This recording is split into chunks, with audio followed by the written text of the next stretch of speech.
அண்ணா, நீங்க சொல்றதான் சரி. இனிமே வந்து வீட்ல இருக்கிறது எல்லாருக்குமே பிரச்சனை தான்.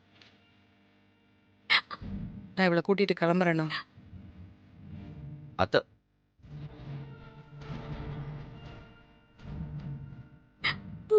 வந்தா கிளம்பு. இனிமே ஒரு நிமிஷம் கூட நீ இந்த வீட்ல இருக்கக்கூடாது. வா. அத்தை அவசரப்படாதீங்க அத்தை. மா இன்னும் இது நம்ம கையை விட்டு போயிடலாமா? கொஞ்சம் பொறுமையா இருங்க மாமா. எனக்கு ஒரு வாரம் யோசிக்க கொஞ்சம் டைம் கொடுங்களேன். அம்மா, ஒரு வாரத்துல என்னம்மா மாறிடும்? மாமா எனக்கு அதெல்லாம் தெரியல. ஆனா கண்டிப்பா ஏதாவது ஒரு தீர்வு கிடைக்குங்கிற நம்பிக்கை எனக்கு இருக்கு மாமா. தயவு செஞ்சு ஒரு வாரம் மாமா, ஒரு வாரம் மட்டும் கொஞ்சம் பொறுத்துக்கோங்களேன்.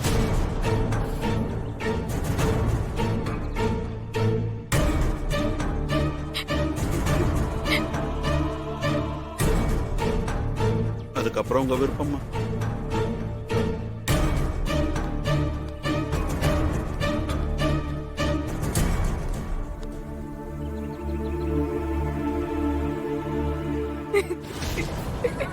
அழாத பிருந்தா, இங்க பாரு. பிருந்தா அழாதடி.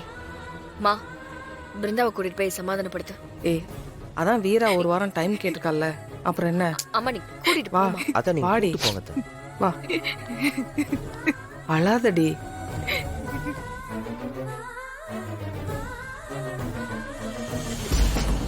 மாறா, இவ்வளவு நாளா விஜயா ஏதாவது தப்பு செய்வா, அதை கண்டுபிடிச்சு வீட்டை விட்டு வெளியே அனுப்பலான்னு நினைச்சிட்டு இருந்தோம். ஆனா இப்ப அதுக்கெல்லாம் நமக்கு டைம் இல்ல. பாத்தியா, மாமாவே என் தங்கச்சி வீட்டை விட்டு போக சொல்லிட்டாரு. இவ ஒரு பக்கம் தினம் தினம் அழுதே செத்துவா போல. இதை இப்படியே விட முடியாது. இப்ப என்ன ஃப்ராடு பண்றான்னு நம்ம நிரூபிச்சே ஆகணும்.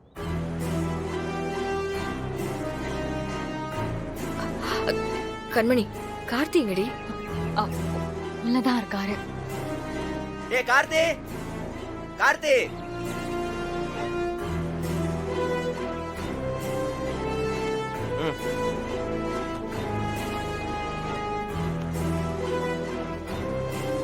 சொல்றா.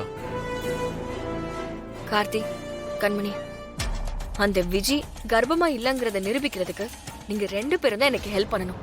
சரி, என்ன பண்ணணும்?